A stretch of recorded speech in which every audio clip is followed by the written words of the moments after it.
Bila kita dah dalam sesi soal jawab dah selesai dah semua, kemudian benda apa yang berlaku? Naik je roh, berada di hadapan malaikat Jibril. Jika kamu menguruskan, lalu dikatakan kepada malaikat Jibril, kamu yang perlu menguruskan roh ini sampailah hari kiamat kelak. Disebut demikian. Wahai malaikat Jibril, kerja kamu apa dia? Kerja kamu ialah kamunya menjaga roh-roh orang yang soleh ini sampai bila? Sampai hari kiamat kelak. Yang ni dengan tujuan nak suruh pada diri kita ni, kita dapat ilmu pada diri kita. Sama ni kan kita tertanya-tanya, bila arwah ayah kita, arwah mak kita, roh dia ni pergi ke mana? Jasad dia tu adalah dalam kubur tu, tetapi roh dia tu berada di mana? Ni jawapan-jawapan yang kita sedang susunkan kepada kita semua untuk kita tahu berdasar pada rujukan dalil-dalil yang menceritakan keadaan yang demikian. Sanakhudu ma'arikana ma'hum wa sanamdi jumu'an narudhum. Assalamualaikum warahmatullahi ta'ala wabarakatuh. Alhamdulillahirabbil alamin. Wassalatu wassalamu ala asyrafil anbiya'i wal mursalin wa ala alihi wa sahbihi ajma'in. Subhanaka la ilma lana illa ma 'allamtana innaka antal alimul hakim. Rabbi shrah li sadri wa yassir li amri wahlul 'uqdatam min lisani yafqahu qawli. Rabbi yassir wa la tu'assir wa tammim bil khair, amma ba'd. Para penonton dan sahabat-sahabat yang setia menunggu saat yang sebegini, pertamanya marilah sama-sama kita mengaturkan rasa syukur yang tak terhingga kita kepada Allah di atas peluang yang masih diberi oleh Allah Subhanahu Wa Taala kepada kita saat mana kita masih lagi berbicara tentang mengenai setelah mana kematian kita, roh kita ini pergi ke mana, yang menjadi satu pertanyaan dan satu jawapan yang telah diberikan oleh agama kepada kita, terutama bagi orang mukmin. Kerana kita, bila kita meninggal dunia, ramai di kalangan kita tahu yang kita ni meninggal, kita ni akan meninggalkan dunia ini, tetapi tak ramai di kalangan kita membuat persiapan untuk lepas kehidupan, lepas pada kematian kita. Orang kita sibuk nak bersiap untuk hidup di atas dunia. Jarang kita dengar orang yang hidup bersiap untuk akhirat. Jarang kita dengar demikian. Kalau kita dengar juga orang yang hidup dia sentiasa bersiap untuk akhirat, itu tanda orang yang cerdik di kalangan kita. Orang yang bodoh ialah orang yang hidup dia hanya mengejar dunia yang dia terpaksa tinggalkan, berbanding dengan orang yang cerdik. Orang yang cerdik dalam hidup dia, dia sentiasa belajar dan belajar untuk mempersiapkan bekalan untuk lepas pada kematian dia. Tuan-tuan, kita ni kena jadi orang yang cerdik. Jangan kita jadi orang yang hidup dalam keadaan kebodohan. Ramai di kalangan kita demikian. Tanda kita cerdik ialah kita belajar. Kita nak tahu apa benda yang kita ni akan berlaku lepas pada kematian kita ini. Lepas pada sesi soal jawab, lepas pada saja di kalangan kita ni berlaku yang disebut dengan berlaku pada kita tentang saat orang tinggalkan jenazah kita, kemudian kita tinggal seorang-seorang dalam kubur. Kemana roh kita ni akan pergi? Saat mana jasad kita akan hancur? Kemudian dalam masa yang sama, roh kita ni ke mana? Kemana ni dibincang dah sebelum daripada ini. Di kalangan para alim ulama' diatur dan atur. Dan kitanya, semenjak daripada kita bincang tajuk ini, para penonton dan sahabat-sahabat sekalian, ada beberapa tempat yang kita dapati roh-roh ini berkumpul. Dia roh ni tidak berkumpul pada satu tempat begitu saja, tidak. Tapi roh orang mukmin ini berkumpul di beberapa tempat yang disebut oleh Rasulullah, yang disebut oleh para sahabat, yang menjadi rujukan pada kita untuk kita jadikan diri kita, kalau kita meninggal dunia, roh kita ni nak ke mana? Roh kita ni sendiri akan ke mana? Yang ni yang perlu untuk kita fahami di kalangan kita. Yang pertama, kita kena ingat bahawa roh orang mukmin ini dia akan pergi ke burung yang berwarna hijau dan juga warna putih. Dalam syurga Allah Subhanahu Wa Taala akan berterbangan. Dalam disebut begitu. Masuk dalam burung yang warna hijau dan juga burung yang warna putih. Yang ni disebut di awal-awal berdasar pada ayat Al-Quran Karim yang Allah Subhanahu Wa Taala sebut, wa huwa alladhi ansha'akum min nafsin wahidah famustaqarrun wa mustauda'. Dan dia, yakni Allah, yang menghidupkan jiwa-jiwa di kalangan kamu daripada jiwa yang satu, wahidah. Kemudian famustaqarrun, dalam keadaan famustaqarrun, ada di kalangan kamu yang telah ditetapkan ditinggal di mana dan keadaan bagaimana. Wa mustauda, lepas pada itu roh dia ni akan dikembalikan ke mana. Wa mustauda dipanggil demikian, berada di mana. Wa mustauda ni dibincang oleh alim ulama. Yang pertama berada dalam burung warna hijau dan juga putih yang kita sebut sebelum daripada ni. Yang kedua berada dalam sungai, di sungai depan pintu syurga Allah. Yang ni pun kita sebut dah sebelum daripada ni, depan pintu syurga Allah. Setiap pagi dan petang disediakan makanan yang datang daripada syurga Allah, keluar untuk orang yang berada di pintu syurga Allah Subhanahu wa taala, di sungai depan pintu syurga Allah Subhanahu wa taala. Yang ketiga berada di syurga terus, yang kita bincang sebelum daripada ni. Yang ni roh-roh orang-orang yang soleh-soleh terus berada dalam syurga Allah.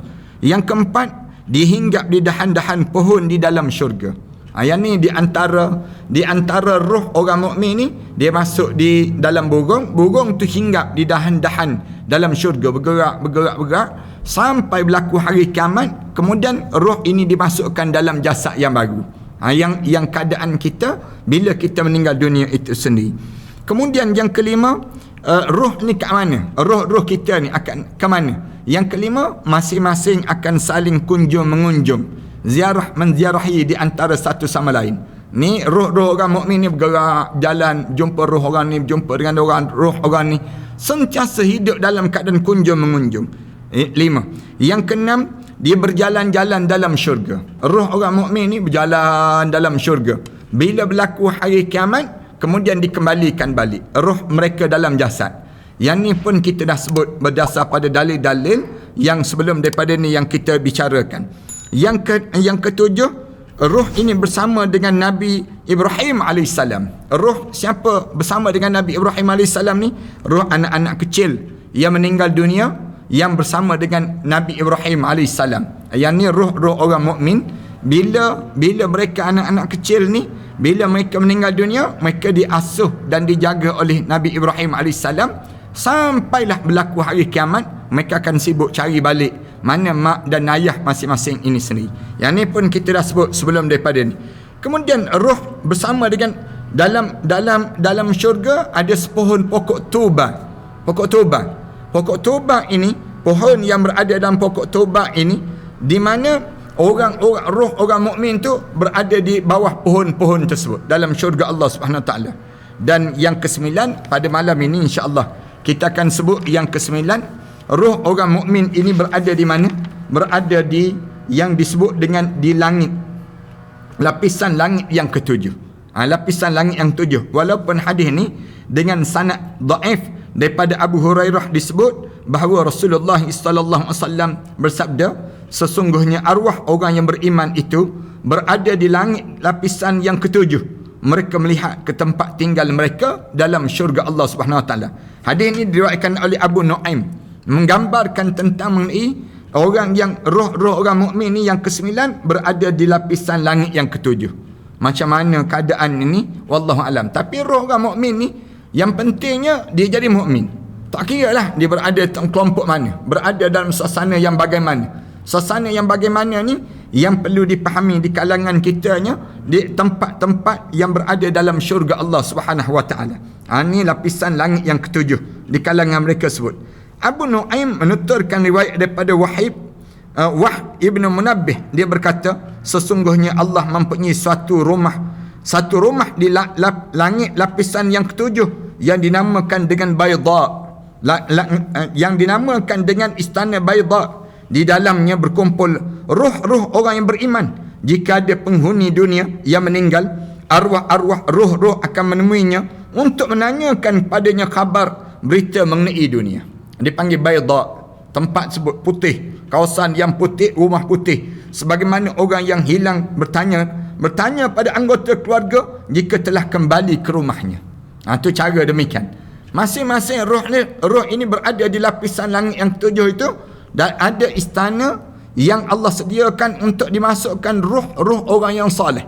Semua orang soleh berada di tempat tersebut. Kemudian dalam keadaan yang roh ini sendirinya akan saling bertanya khabar di antara satu sama lain. Jumpa tak? Sebagaimana tanya khabarnya mengenai dunia. sebagaimana orang yang hilang tanya kabar kepada anggota keluarganya jika telah kembali ke rumahnya.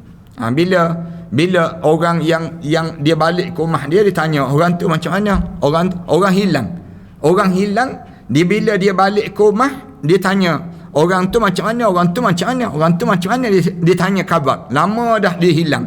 Bila lama dah dia hilang, tiba-tiba dia balik ke rumah dia, waktu tu dia akan sibuk tanya orang. Demikian juga dengan roh orang yang beriman pada Allah. Roh orang yang beriman pada Allah ni, yang ke-9, mereka berada di lapisan langit yang 7 yang disebut dengan, ada sebuah istana yang disebut dengan Bayda. Istana Bayda ini dalam keadaan yang berkumpul roh-roh orang yang beriman di kawasan tersebut. Ni yang disebut oleh Abu Nuaim. Dia menuturkan daripada riwayat Wahab ibn Munabbih yang cerita demikian. Kemudian yang ke-10, tempat yang ke-10 berada di sisi Allah terus. Berada di sisi Allah. Di sisi Allah di langit, sementara yang ada ni jasad belaka. Daripada Ibnu Umar radhiyallahu anhu, Sa'id ibn Mansur menuturkan riwayat bahawa dia pernah melayan Asma bersama puteranya. Asma bersama dengan anak lelaki dia, Abdullah ibn Zubair, yang jasadnya dalam keadaan tergantung. Dia lantas berkata, jangan kamu bersedih, kerana arwahnya berada di sisi Allah di langit, sementara yang ini jasad belaka. Bila tengok sahabat bagaimana Asma, dia lihat dengan putera dia, tengok ayah dia Abdullah ibn Zubair. Zubair ini sendiri jasad dia dalam keadaan tergantung. Bila jasad dia dalam keadaan tergantung, cerita panjanglah cerita peristiwa yang berlaku pada Zubair ini sendiri.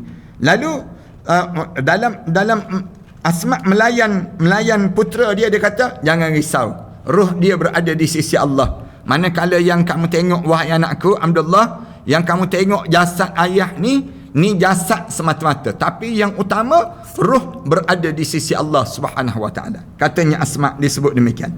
Sedangkan dalam kitab Al-Janaiz yang ke-11 berada di hadapan, yang ke-11 berada di hadapan malaikat Jibril. Roh-roh orang yang beriman pada Allah ni berada di hadapan malaikat Jibril.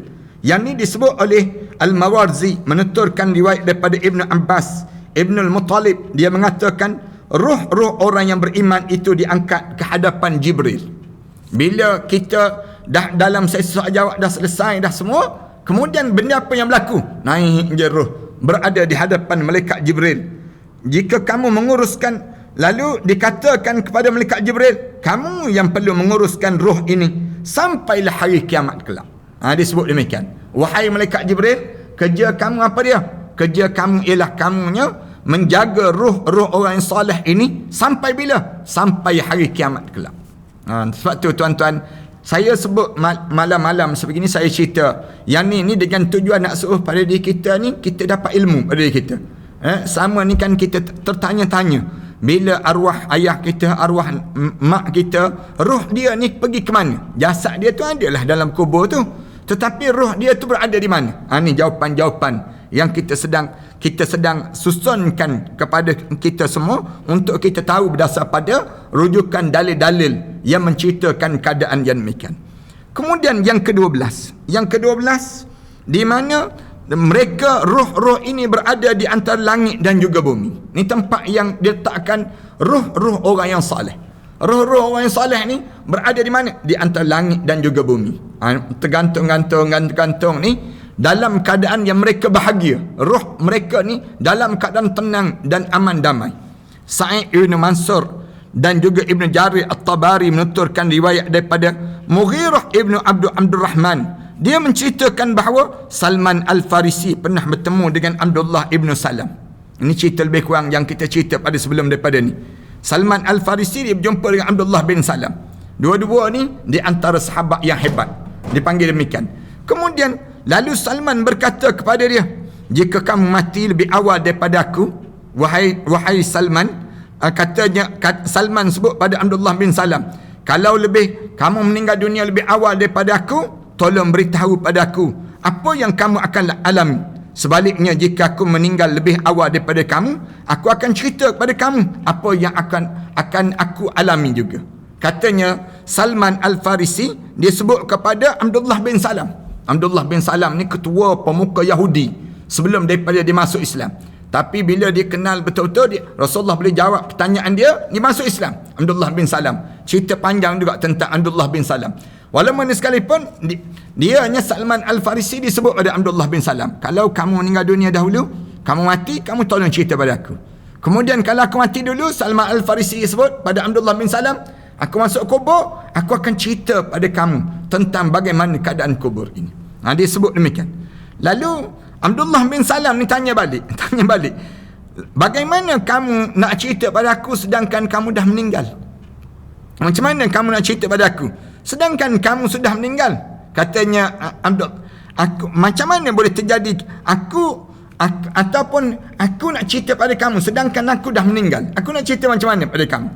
Lalu Salman berkata, sesungguhnya roh itu jika sudah keluar daripada jasad, dia akan bertempat di antara langit dan juga bumi hingga dikembalikan lagi ke jasadnya. Dia akan, roh kita ni bila keluar, dia akan duduk di antara langit dan bumi. Di antara langit dan bumi ni, sehingga kan pada masa-masa tertentu dia dikembalikan pada jasadnya. Sehingga sampai pada saat hari kiamat, berlakunya kiamat, maka akan dikembalikan lagi kepada jasad. Habis tu macam mana nak cerita pada kamu? Tak lama kemudian Salman pun meninggal dunia. Salman Al-Farisi meninggal dunia dahulu. Dia sebut pada Abdullah bin Salam. Tiba-tiba dia meninggal dunia dahulu. Abdullah ibn Salam melihatnya dalam mimpi.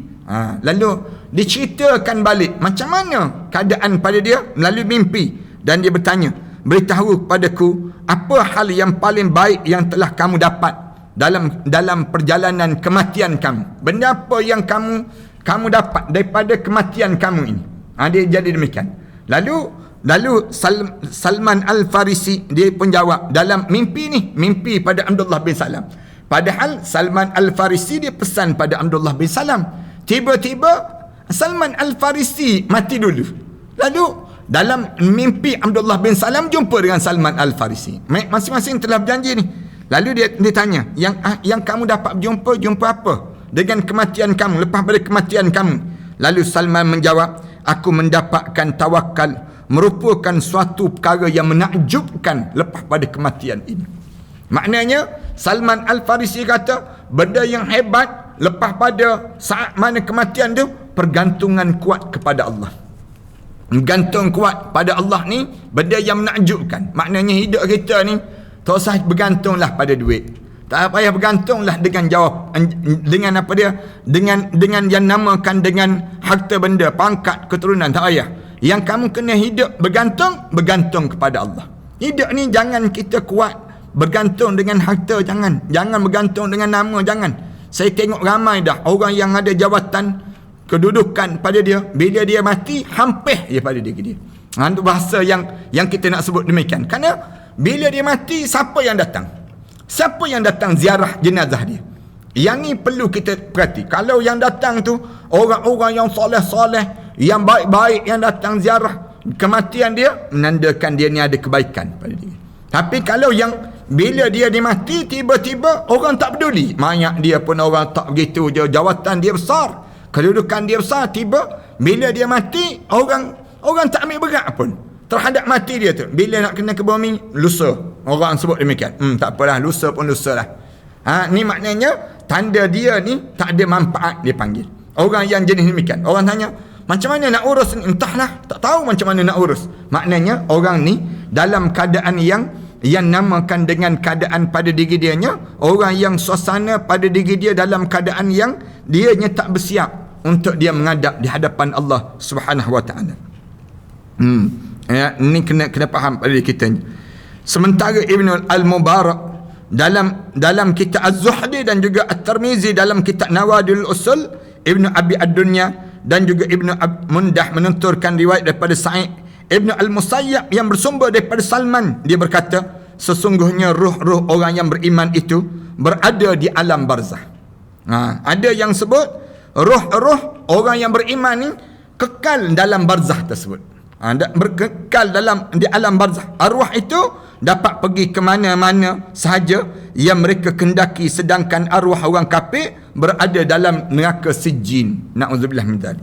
Maknanya yang ke-13, roh orang mukmin ni berada di alam barzakh, dia boleh pergi ke mana-mana yang dia nak pergi. Ada juga roh ni, dia tak naik ke langit, dia tak pergi ke dalam syurga, tapi dia berada dalam kubur tersebut, berada di alam barzakh dia. Jadi dia boleh pergi ke mana-mana dia nak pergi. Itu yang timbul di kalangan kita ni, roh-roh yang balik ke rumah. Roh yang balik ke rumah. Boleh tak balik? Boleh tak boleh. Roh-roh ni balik ke rumah masing-masing. Ada yang sebut boleh. Berdasar pada apa dia? Berdasar kepada yang ni lah, yang disebut.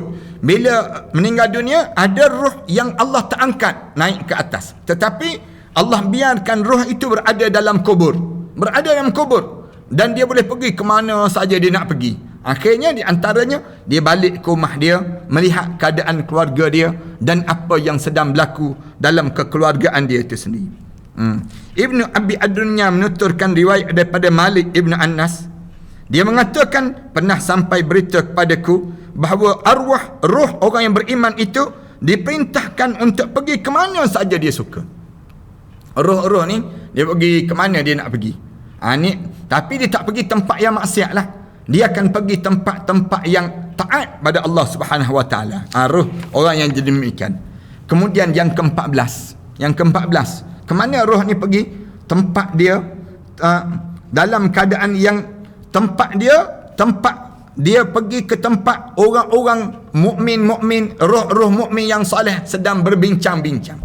Allahu Akbar. Ni tempat yang ke-14 yang disebutnya roh orang mukmin ni pergi ke mana? Abdullah ibnu Amr ibnu As mengaku pernah ditanya mengenai roh orang-orang yang beriman yang meninggal dunia, tentang di manakah arwah mereka, roh-roh mereka tersebut. Dia menjawab, roh mereka wujud seperti burung putih yang berada di bawah naungan arasy, sedangkan roh orang kafir berada dalam lapisan ketujuh. Jika seorang mukmin meninggal dunia, dia akan dibawa melintas orang-orang yang beriman yang mempunyai tempat berbincang-bincang. Termasuknya demikian. Kemana tempat ni? Dia pergi ke tempat orang roh-roh mukmin yang sedang berkelompok. Kelompok-kelompok tu dia pergi ke tempat tersebut. Lalu mereka bertanya kepadanya mengenai kabar sebahagian sahabat yang ditinggalkannya. Roh-roh ni akan tanya, macam mana betik rumah saya dah masak ke belum? Tu senang ceritanya. Macam mana ayam kampung saya, orang dah sembelih ke belum? Dia sibuk tanya demikian. Tanya tentang anak-anak dia, tanya tentang keluarga dia. Jika dijawab sudah meninggal, mereka akan mengatakan rohnya telah dibawa ke bumi yang paling bawah. Bila dikatakan roh orang yang ditanya-tanya, isteri saya kat mana? Suami saya kat mana? Ditanya orang bagi tahu. Roh-roh yang lain kata tak datang sini, tak datang. Berada di bumi yang paling bawah. Jika dalam keadaan demikian, jika seorang kafir meninggal dunia, rohnya dibawa turun ke bumi yang paling bawah. Lalu mereka orang kafir menanya berita tentang seseorang. Jika dijawab bahawa mereka sudah meninggal, mereka berkata rohnya telah dibawa naik ke atas. Tu orang kafir. Orang kafir kalau dia berjumpa dengan kelompok mereka sebut, dia tanya, mana orang ni? Mana orang ni? Lalu dia jawab, roh dia dibawa naik ke atas. Tu cara demikian. Kemudian dijawab lagi, roh tempat yang ke-15, di mana roh orang mukmin ini berada? Al-Mawarzi Ibnu Al-Mundah dan Ibnu Asakir menuturkan riwayat daripada Abdullah Ibnu Umar radhiyallahu anhu. Dia berkata, sesungguhnya roh orang kafir itu berkumpul di Barhud di Hadral Maut. Di telaga Barhud di Hadral Maut. Sedangkan roh orang yang beriman berada di Jabiyah. Barhud terletak di negara Yaman, manakala Jabiyah terletak di bumi Syria yang sedang bergolak sekarang ini. Ibnu Asakir menuturkan bahawa Urwah Ibnu Ruwaid berkata, Jabiyah adalah tempat tujuan setiap roh-roh yang baik. Allahu Akbar. Jabiyah ni kita tak tahu, tak pasti bagaimana tempat itu menjadi tempat roh-roh yang soleh. Orang-orang soleh. Boleh jadi ramai orang soleh meninggal dunia yang dikumpulkan di situ, dan berkumpul roh-roh yang soleh berada di tempat yang demikian. Macam kita dengar perkuburan Dahdah. Sehari dua ni kan ada yang diviralkan seorang syekh daripada Syria yang menceritakan bagaimana perkuburan di Syria, di Damaskus, yang disebut dengan perkuburan Dahdah. Perkuburan Dahdah ni di mana tempat orang-orang soleh meninggal dunia, dan dikebumikan di kawasan perkuburan tersebut. Ramai wali-wali Allah. Sehingga kan penggali kubur tu, bila satu hari datang seorang perempuan cerita pada dia yang sekejap minta digali kubur, dia penggali kubur. Bila dia gali kubur kepada seorang perempuan yang minta gali kubur. Sejam lepas itu datang jenazah ni datang tak ramai yang mengiring jenazah dia. Penggali kubur ni bawa turun jenazah ni, diminta turun, bawa turun jenazah ni. Bila dia turun je jenazah ini, orang lain tak nampak, dia seorang nampak. Kubur dia tu berubah menjadi taman pada taman-taman syurga. Tak tengok, dan dia pun pengsan. Dalam pengsan dia tu dia nampak dua malaikat yang sedang berkuda datang mengambil jenazah ini, kemudian dibawa jenazah ni, kemudian hilang raib begitu saja. Bila orang kejutkan dia bangun kerana dia pengsan sangat. Orang tanya dia apa yang berlaku, dia pun cerita. Orang kata ni cerita macam kamu kena halusinasi ni, yang berlaku dipanggil bunyi-bunyian sorang-sorang pada diri kamu. Kemudian dia pun tak apalah, dia ingat ke dia orang yang biasa-biasa begitu. Selang sebulan lepas itu datang lagi perempuan itu datang. Kemudian perempuan itu datang, kemudian minta kebumikan jenazah. Dia pun gali kubur lagi. Bila dia gali kubur, kemudian selang lepas itu sejam kemudian datang satu jenazah, pun tidak dikenali ramai. Kemudian dia diminta turun juga, bawa turun jenazah tu. Dia turun jenazah tu, sama kejadian yang berlaku dengan yang tamu sebelum daripada ni. Dia nampak suasana kubur itu berubah menjadi taman pada taman-taman syurga. Di perkuburan Dahdah di Damaskus, dia panggil demikian. Kemudian kali ini dia tak pengsan sebagaimana yang pertama dahulu. Yang pertama dahulu dia pengsan, tapi yang kedua ni dia tak pengsan. Kemudian dia sedar, dia elok, kemudian dia pun sedar, kemudian dia nampak orang lain tak nampak sebagaimana dia nampak. Dia seorang nampak taman-taman syurga, datang dua kuda yang dalam keadaan yang kacak begitu datang, kemudian mengambil jenazah ini, kemudian berlalu pergi jauh. Dan dia pun tanya perempuan ini, siapa dua orang yang kamu telah hantar sebelum daripada dia? Dia pun jawab, dia adalah anak saya. Kenapa? Dia pun cerita. Dia sebut, ada pun yang pertama masuk dalam syurga, nampak syurga. Kemudian dia seorang nampak. Kemudian demikian juga yang kedua ni, sama juga keadaan. Katanya yang pertama, dia kata anak saya yang pertama itu menuntut ilmu. Dia belajar dan dia menuntut ilmu, rajin, meninggal dunia. Kemudian yang kedua ini, dianya kerja dia mengumpah kayu api, ambil kayu api, kemudian dia jual, dan dia ambil duit-duit tersebut, dia bantu orang menuntut ilmu. Yang penggali kubur ini, bila dia dengar saja begitu, dia berhenti untuk menggali kubur. Dia pergi cari tempat nak belajar. Bila dia pergi cari tempat nak belajar tadi, kemudian lepas pada dia cari tempat dia nak belajar tu, dia sebut pada Tok Guru tu minta supaya dia tak apalah, dia belajar. Kemudian lepas pada dia belajar, penggali kubur ini menjadi seorang alim yang terkenal di bumi Syria. Kemudian turun pada anak-anak dia dan keturunan dia, semua menjadi di kalangan keluarga-keluarga yang alim dan juga soleh. Kelebihan dalam menuntut ilmu. Ini nak sebutnya gambaran bagaimana keadaan yang disebut dengan keadaan yang perkuburan yang saleh. Sama juga dengan yang demikian. Kubur yang berada di Jabiyah, terdapat di bumi Syria ini. Kubur Jabiyah ni kita tak tahu, tapi di tempat itulah berkumpulnya ruh-ruh orang-orang yang baik dan juga saleh ini sendiri.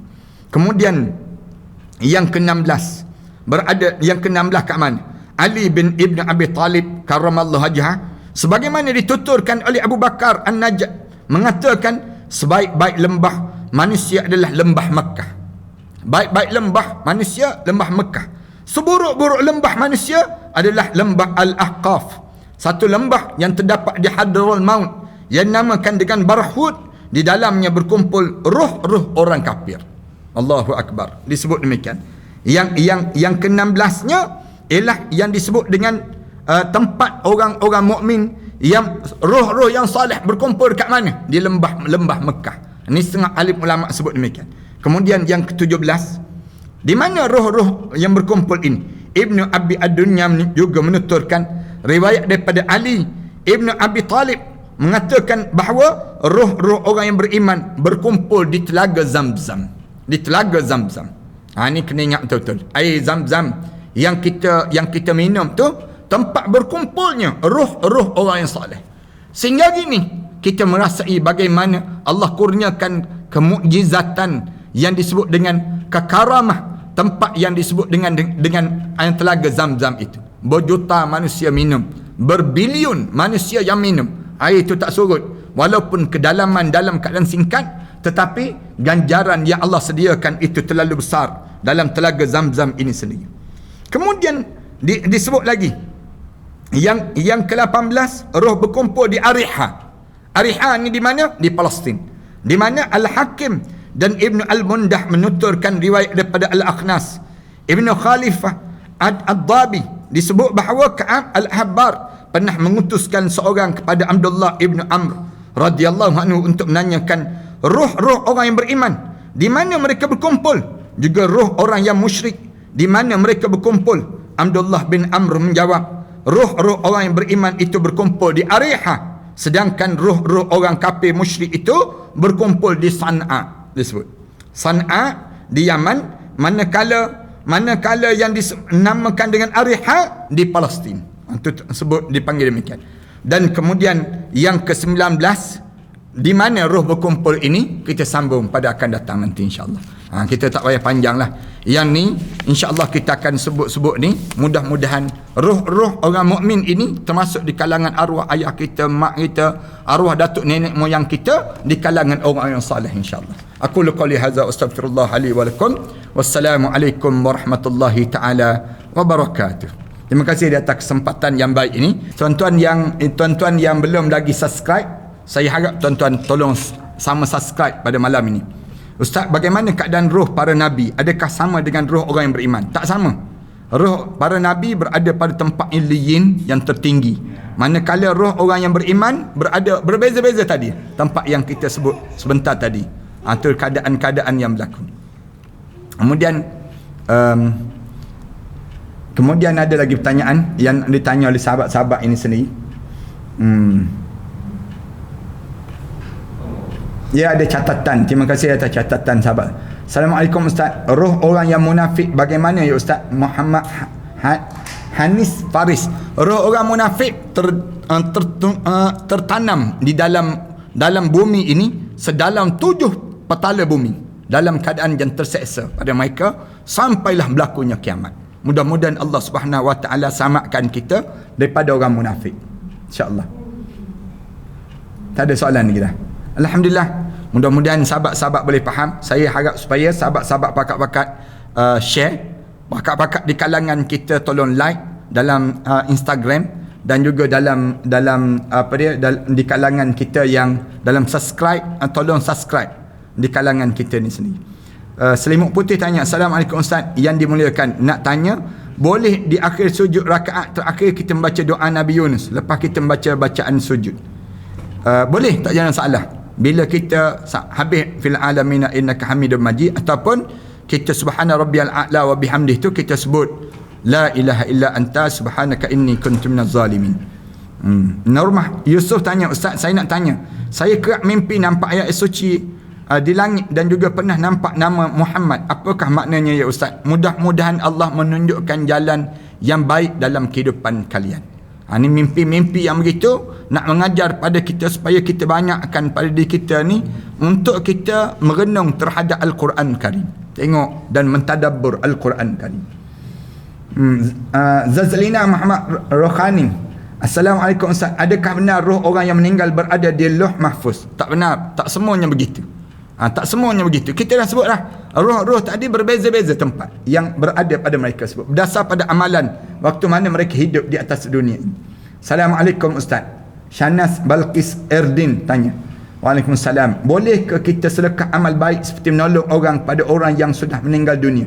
Maksudnya bukan sedekah sahaja, boleh, tak yang salah. Tolong dengan cara macam mana? Doa tu tolong juga orang yang telah meninggal dunia. Jadi kita boleh tolong orang meninggal dunia ni dengan bukan hanya duit, tetapi melalui yang disebut dengan amalan-amalan yang kita kerjakan dan diniat kepada orang yang meninggal dunia. Macam kita gali telaga, kemudian air-air itu kita wakafkan kepada semua di kalangan kita. Itu tolong diniatkan di atas mereka tersebut. Ustaz, nombor 14 dalam majlis ilmu. Assalamualaikum Ustaz. Ustaz, malam tunang saya mati aksiden. Innalillahi wa inna ilaihi raji'un.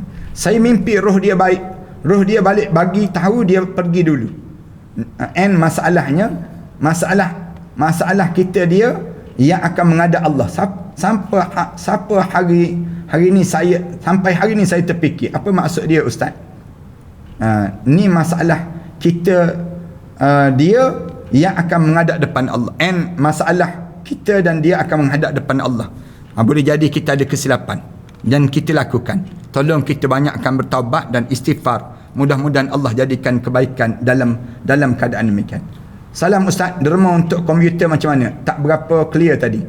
Boleh bank-inkan dalam akaun Matan Center. Tuan-tuan boleh masukkan dalam akaun Matan Center. Kemudian harga seunit komputer tu RM2,500. Kemudian kita perlu 23 unit. Sekarang ni tak cukup, lebih kurang 7,000 lebih saja lagi yang kita perlukan. Kalau tuan-tuan pakat-pakat pada malam ni, insya-Allah cukuplah. Dan masukkan dalam akaun Matan Center. Tu ada nombor akaun di skrin tu.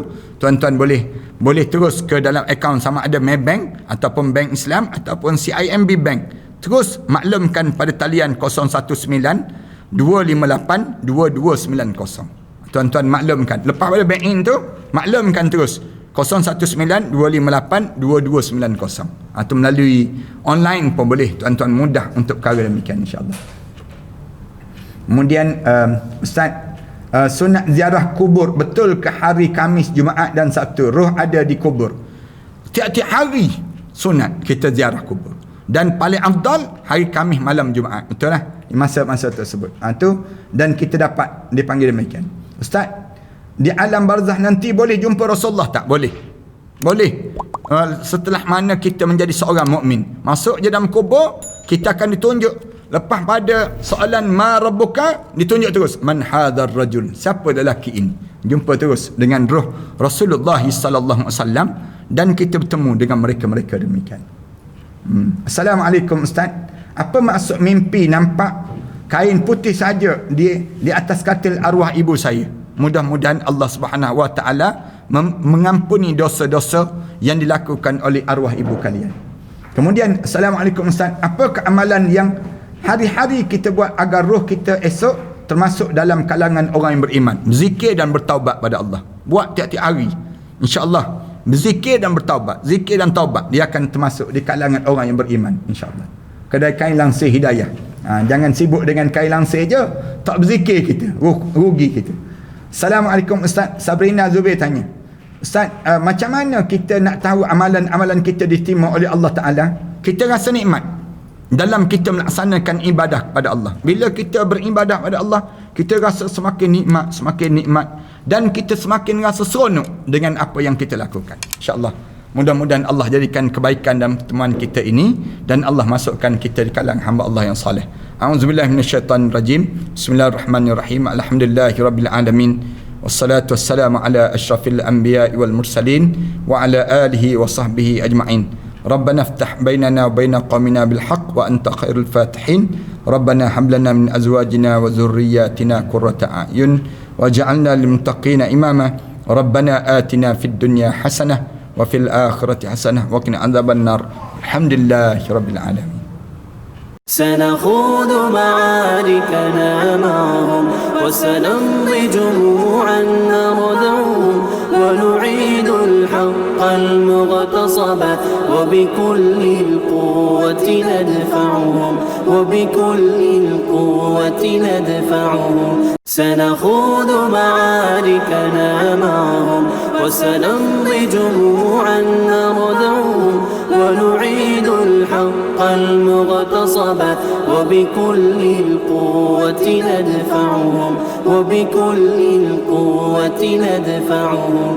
بسلاح الحق البتار سنحرر أرض الأحرار ونعيد الطهر إلى القدس من بعد الذل وذا العار من بعد الذل وذا العار.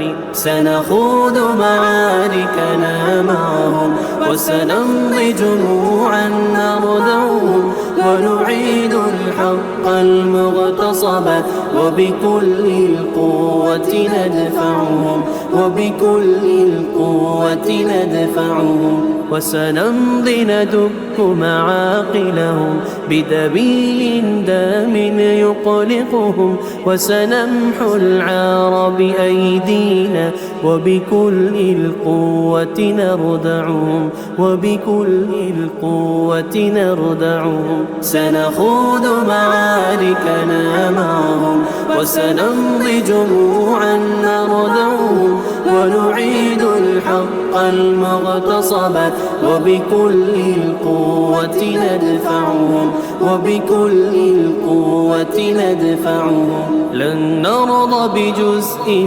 محتل لن نترك شبرا للذل ستمور الأرض وتحرقهم في الأرض براكين تغلي في الأرض براكين تغلي سنخوض معاركنا معهم وسنمضي جموعا نرضعهم ونعيد الحق المغتصب وبكل القوة ندفعهم وبكل القوة ندفعهم سنخوض معاركنا معهم وسنمضي جموعا نردعهم ونعيد الحق المغتصب وبكل القوة ندفعهم وبكل القوة ندفعهم سنخوض معاركنا معهم وسنمضي جموعا نردعهم ونعيد الحق المغتصب وبكل القوة ندفعهم وبكل القوة ندفعهم محمد رسول الله عليه صلاة الله وآله والأحبة